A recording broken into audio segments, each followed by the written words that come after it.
ஒரு நிமிஷம். இன்னைக்கு உலக தாய்மொழி தினம். இந்த தாய்மொழி தினத்தோட வரலாறு தெரியுமா? தெரிஞ்சுக்குவோம். 1952 ஆண்டு பிப்ரவரி 21 அன்னைக்கு அன்றைய கிழக்கு பாகிஸ்தான் தலைநகர் டாக்காவில் வங்காள மொழியா ஆட்சி மொழியாக அறிவிக்க கோரி நடத்தப்பட்ட போராட்டத்தின் போது உயிர் நீத்த சலாம், பர்கட், ரஃபீக், ஜஃபார் மற்றும் ஷபியூர் ஆகிய மாணவர்களோட நினைவாதான் கடந்த 2000ஆவது ஆண்டிலிருந்து இந்த நாள் கடைபிடிக்கப்படுது. இஸ்லாம் மதத்தை பின்பற்றிய அந்த நாட்டில் தங்களோட தாய்மொழியில் கல்வி வேணும்னு கேட்டதுக்காக இஸ்லாம் மக்கள் மீதே துப்பாக்கிச்சூடு நடத்தி 4 மாணவர்களை கொலை செஞ்சது அந்த அரசு. இந்த வரலாறையும் உணர்ந்து தான் இந்திய அரசியலமைப்பு சட்டம் மதச்சார்பற்ற கோட்பாட்டை முன்வைக்குது. ஸோ இதுதான் உலக தாய்மொழி தினத்தோட வரலாறு. கடைசியாக ஒரு கருத்தை அழுத்தமாக சொல்கிறேன்.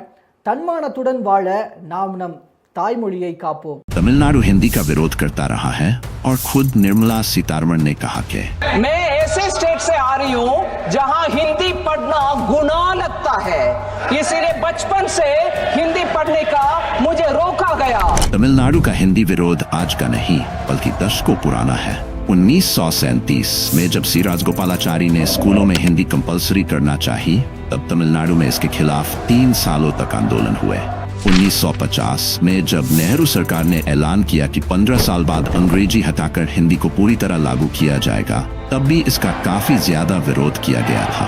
और फिर 1965 में जब हिंदी को भारत की ऑफिशियल लैंग्वेज बनाने की योजना बनाई गई, तो तमिलनाडु में ऐसा आक्रोश फूटा कि हिंदी में लिखे बोर्ड तक जला दिए गए और तमिलनाडु से आने वाले सेंटर के 2 मंत्रियों ने रिजाइन कर दिया। और स्थिति इतनी गंभीर हो गई कि तमिलनाडु के मुख्यमंत्री अन्नादुरई ने 25 जनवरी 1965 को हिंदी के विरोध में शोक दिवस मनाने तक का ऐलान कर दिया। இந்தியாவுடைய ஆட்சி மொழி தொடர்பு மொழி அது இந்தியா இருக்குது. பாகிஸ்தானுடைய தொடர்பு மொழி உருதா இருக்குது. இந்த உருதுவுக்கும் இந்திக்கும் மிகப்பெரிய ஒற்றுமை உள்ளது. என்னென்னா இந்தியனுடைய தாய் யாருன்னு கேட்டினா உருது தான். முதல்ல உருது பார்த்திங்கன்னா முகலாயர் ஆட்சி காலத்தில் உருவானப்பட்ட ஒரு மொழி. அப்போ உருதுலையும் இந்தியிலையும் பார்த்திங்கன்னா கிட்டத்தட்ட 70% ஒரே மாதிரி தான் இருக்கும். அது இதில் இன்னொரு உண்மை என்னென்னா இந்தியாவில் உள்ள எந்த மாநிலத்துக்கும் தேசிய இனத்துக்கும் தாய்மொழி கிடையாது. அது ஒரு செயற்கையாக உருவாக்கப்பட்ட ஒரு மொழி. அதே மாதிரி தான் உருதுவும் பாகிஸ்தான் உள்ள எந்த மாநிலத்துக்கும் தாய்மொழி கிடையாது. ரொம்ப கொடுமையான விஷயம். பாகிஸ்தானில் உள்ள எந்த மாநிலத்துக்கும் உருது தாய்மொழி கிடையாது. இந்தியாவில் உள்ள எந்த மாநிலத்துக்கும் இந்தி தாய்மொழி கிடையாது. ஆனால் பாகிஸ்தானுடைய ஆட்சி மொழியாக அந்த உருது இருக்கிறது. இந்தியாவுடைய ஆட்சி மொழியாக இந்தி இருக்கிறது.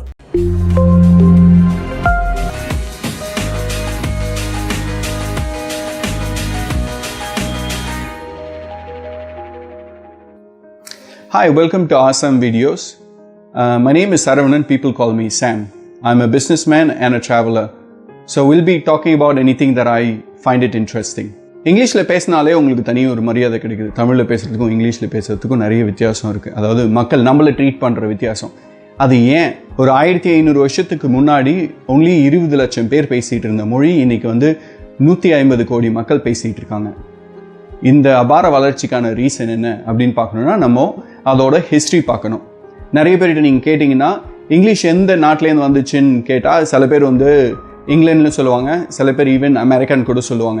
ஆனால் அது இங்கிலாந்துலேருந்தும் வரல, அமெரிக்காலேருந்தும் வரல, இது ஜெர்மனிலேருந்து வந்துச்சு. ஸோ இதை பற்றி டீட்டெயிலாக நம்ம இப்போ பார்ப்போம். இங்கிலீஷ் ஹிஸ்ட்ரியை 3 பார்ட்ஸாக பிரிக்கிறாங்க. Old English, middle English and modern English. நம்ம இப்போ பேசிகிட்டு இருக்கிறது மாடர்ன் இங்கிலீஷ். ஓல்டு இங்கிலீஷ்ன்ற பீரியட் பார்த்தீங்கன்னா 500கள்லேருந்து 1000 வரையும். இந்த பீரியடில் தான் German people, angles, Saxons and Jude's அப்படின்ற 3 குரூப் ஆஃப் பீப்புள் இங்கிலாந்துக்கு மைக்ரேட் ஆனாங்க. அந்த லாங்குவேஜ் தான் இங்கிலீஷ்ன்ற லாங்குவேஜ். அந்த இடத்துல தான் இங்கிலீஷ் ஆரம்பிச்சுது. அவங்க பேசிகிட்டு இருந்த லாங்குவேஜும் இன்றைக்கி நம்ம பேசுகிற லாங்குவேஜும் கம்பேர் பண்ணிங்கன்னா கண்டிப்பாக இங்கிலீஷ் இங்கிலாண்டில் பேசுகிறவங்களால படிக்கவே முடியாது அந்த லாங்குவேஜை. இப்போ இருக்க ஜெர்மன்ஸ் அவங்களால கொஞ்சம் பெட்டராக அண்டர்ஸ்டாண்ட் பண்ணிக்க முடியும். 800 பார்த்தீங்கன்னா வைக்கிங்னு சொல்லப்படுற ஸ்காண்டினேவியன் பீப்புள், அதாவது இப்போ இருக்கிற ஸ்வீடன், டென்மார்க், அங்கேருந்து நிறைய பேர் மைக்ரேட் ஆனாங்க. அவங்க பேசிகிட்டு இருந்த லாங்குவேஜ் தான் ஓல்டு நார்ஸ் லாங்குவேஜ் அப்படின்னு சொல்லுவாங்க. இன்றைக்கி பேசுகிற நிறைய வார்த்தைகள் ஓல்டு நார்ஸ் லாங்குவேஜ்லேருந்து நம்ம எடுத்து பேசிகிட்டு இருக்கோம் இன்னமும். ஸோ இப்போ ஓல்டு நார்ஸ் லாங்குவேஜ்லேருந்து நம்ம இப்போ யூஸ் பண்ணுற வார்த்தை பார்த்தீங்கன்னா ஹாப்பி, ஆங்கர், அதே மாதிரி cake, egg, glove, knee, mug, இந்த மாதிரி நிறைய வார்த்தைகள் இருக்குது. நீங்கள் கூகுளில் போட்டு பார்த்தீங்கன்னா ஓல்ட் நார்த்ஸ் லாங்குவேஜ் இங்கிலீஷ் வேர்ட்ஸ்ன்னு போட்டு பார்த்தீங்கன்னா உங்களுக்கு தெரியும். ஸோ அங்கேருந்து இவ்வளோ வார்த்தைகளை எடுத்திருக்காங்க. ஓல்டு இங்கிலீஷ் பீரியடுக்கு அடுத்தது வந்தது தான் மிடில் இங்கிலீஷ் பீரியட். இது வந்து ஒரு 400 இயர்ஸ் ஃப்ரம் 1066 ஒரு 400 இயர்ஸ் வந்து மிடில் இங்கிலீஷ் பீரியட்ஸ்ன்னு சொல்கிறாங்க. இந்த டைமில் வந்து ஃப்ரெஞ்சு வந்து இங்கிலாந்து ஆண்டுட்டு இருந்தாங்க. அப்போ ஹையர் அஃபீஷியல் எல்லாருமே, இப்போ சர்ச்லேருந்து கவர்மெண்ட் ஆஃபீஸ்லேருந்து எல்லாருமே வந்து ஃப்ரெஞ்ச் பீப்புள். ஸோ ஃப்ரெஞ்ச் பீப்புள்கிட்ட ஏதாவது ஒரு வேலை நடக்கணும்னா என்ன பண்ணுவாங்கன்னா, இங்கிலாந்து பீப்புள் வந்து ஃப்ரெஞ்சில் பேசணுன்றதுக்காக நிறைய பேர் வந்து ஃப்ரெஞ்சு கற்றுக்க ஆரம்பித்தாங்க. இப்போ நம்ம ஊரில் வந்து எப்படி வந்து கலோனியல் பீரியடில் பிரிட்டிஷ் வந்து ஹையர் லெவல் அஃபீஷியலாக இருந்தாங்க, அதே மாதிரி கிளரிக்கல் ஒர்க் எல்லாமே இந்தியன் பண்ணாங்க இல்லையா, அதே மாதிரியே வந்து ஃப்ரெஞ்சு வந்து ஹையர் லெவல் பீப்புளாகவும் கீழே கிளரிக்கல் ஒர்க் எல்லாம் பண்ணுறது வந்து இங்கிலாந்து பீப்புளாகவும் இருந்தாங்க. இப்போ வந்து இங்கிலீஷில் பேசினாங்கன்னா ஓகே அவங்க கொஞ்சம் வெல்த்தி இல்லை கொஞ்சம் நிறைய தெரிஞ்சவங்க அப்படின்னு நாம் இப்போ நினைக்கிறோம் இல்லையா, அதே மாதிரியே வந்து ஒரு பீரியடில் வந்து இங்கிலீஷில் பேசுகிறவங்க வந்து ஃப்ரெஞ்சில் பேசுனாங்கன்னா அவங்களுக்கு வந்து தனியான மரியாதை அண்ட் ப்ரிஃபரன்ஸ் வந்து கொடுக்கப்பட்டுச்சு. இப்போ இதுக்கு ஒரு கிளியர் எக்ஸாம்பிள் ஒன்று சொல்கிறேன். இப்போ நாம் யூஸ் பண்ணுற நம்ம மட்டன் யூஸ் பண்ணுறோம். இந்த மட்டன் வேர்ட் வந்து ஃப்ரெஞ்சுலேருந்து வந்தது. அதாவது மட்டன் சாப்பிட்றவங்க எல்லாம் வந்து கொஞ்சம் வந்து ஹை கிளாஸ் பீப்புள். அந்த டைமில் அவங்க எல்லாமே வந்து அந்த வார்த்தையை மட்டன் யூஸ் பண்ணுவாங்க. யார் வந்து இந்த பீப்புள் வந்து இந்த ஃபார்மர்ஸு இந்த கோட்டை ரைஸ் பண்ணுறவங்க எல்லாம் வந்து கோட்டுன்னு சொல்லுவாங்க. அந்த இடத்துலேயே பார்த்தீங்கன்னா நிறைய வித்தியாசம் இருக்கும். கோட்டுன்னு சொல்லுவாங்க, மட்டன்னு சொல்லுவாங்க. சாப்பிட்றவங்க மட்டன்னு சொல்லுவாங்க, அதை வளர்க்குறவங்க வந்து கோட்டுன்னு சொல்லுவாங்க. இப்போ நாம் யூஸ் பண்ணுற வார்த்தையில் நிறைய வார்த்தைகள் வந்து ஃப்ரெஞ்சு வார்த்தைகள் நாமளே யூஸ் பண்ணுறோம், ஆனால் அது இங்கிலீஷ்னு யூஸ் பண்ணிகிட்ருக்கோம். எக்ஸாம்பிள் சொல்கிற பாருங்கள், machine, aviation, ballet, elite, energy, rich, gallery, hotel and restaurant, இன்னும் நிறைய வார்த்தைகள் இருக்குது. இதுக்கப்புறம் வந்தது தான் மாடர்ன் இங்கிலீஷ். 1485 இப்போ வரையும் பேசுகிறது வந்து மாடர்ன் இங்கிலீஷ் பீரியட்னு சொல்கிறாங்க. இந்த பீரியடில் தான் இங்கிலீஷ் வந்து ஒரு அபார வளர்ச்சி அடைஞ்சிச்சு. ஏன்னா இது வந்து கம்ப்ளீட்டாக காலனைசேஷன்னால நிறைய நாடுகளை வந்து கைப்பற்ற ஆரம்பித்தோடனே நிறைய இடத்துல வந்து இவங்களோட ட்ரேட் பண்ணணும்னா இங்கிலீஷ் கற்றுக்கணும். அதுக்கப்புறம் இங்கே கவர்மெண்ட் அவங்க எந்த நாடை பிடிக்கிறாங்களோ அந்த கவர்மெண்ட்டில் வேலை செய்யணும்னா இங்கிலீஷை கற்றுக்கணுன்ற மாதிரி நிறைய நாடுகள் வந்து இங்கிலீஷை கற்றுக்க ஆரம்பித்தாங்க. இந்த பீரியடில் தான் லாங்குவேஜ் ஆஃப் காமர்ஸ் வந்து இங்கிலீஷ்னு ஆக ஆரம்பிச்சிச்சு. அதுக்கப்புறம் கொஞ்சம் கொஞ்சமாக எந்தெந்த நாட்டுக்கு போகிறாங்களோ அந்தந்த நாட்டில் என்ன ஸ்பெஷலாக இருக்கோ அதை வந்து கற்றுக்க ஆரம்பித்தாங்க.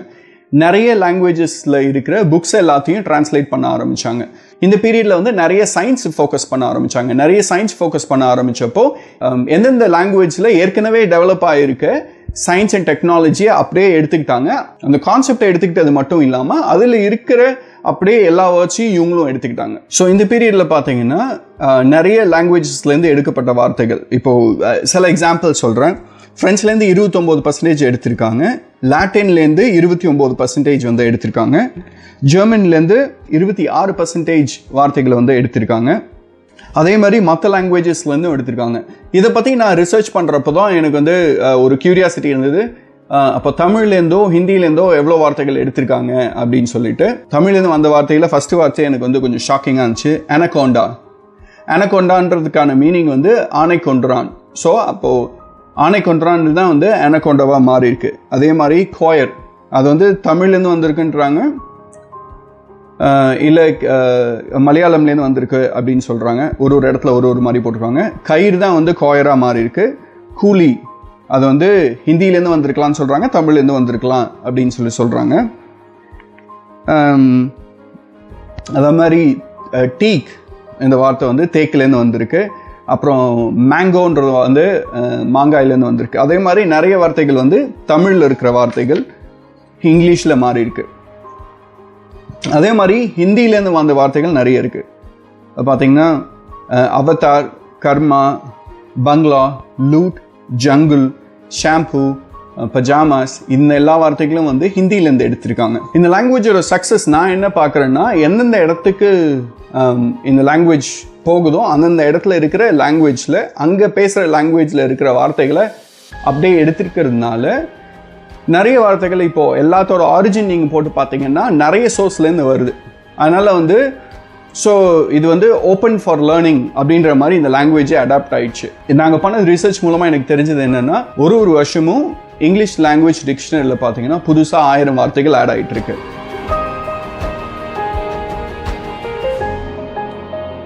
இது மட்டும் இல்லாமல் இப்போ படிக்கிறவங்க எல்லாருமே, இப்போ நீங்கள் பிஹெச்டி பண்ணுறீங்களோ இல்லை ஹையர் ஸ்டடீஸ் நீங்கள் என்ன பண்ணீங்கனாலும், இல்லை இன்டர்நேஷ்னல் ட்ராவலிங் நீங்கள் இன்டர்நேஷ்னல் லெவலில் ஏதாவது கம்யூனிகேட் பண்ணிங்கனாலும் இங்கிலீஷ் வந்து ஒரு லாங்குவேஜ் ஆஃப் பிஸ்னஸ்ன்ற மாதிரி ஆயிடுச்சு, இல்லை லாங்குவேஜ் ஆஃப் சயின்ஸ் அண்ட் டெக்னாலஜின்றது ஆயிடுச்சு. இப்போது நீங்கள் எந்த மூலையில் நீங்கள் படிச்சிங்கனாலும் ஹையர் ஸ்டடீஸ் பண்ணுறதுக்கு English is the key. So it is a great success for English. உங்களுக்கு இந்த வீடியோ பிடிச்சிருக்குன்னு நம்புகிறேன். Wait for more interesting videos. Thank you.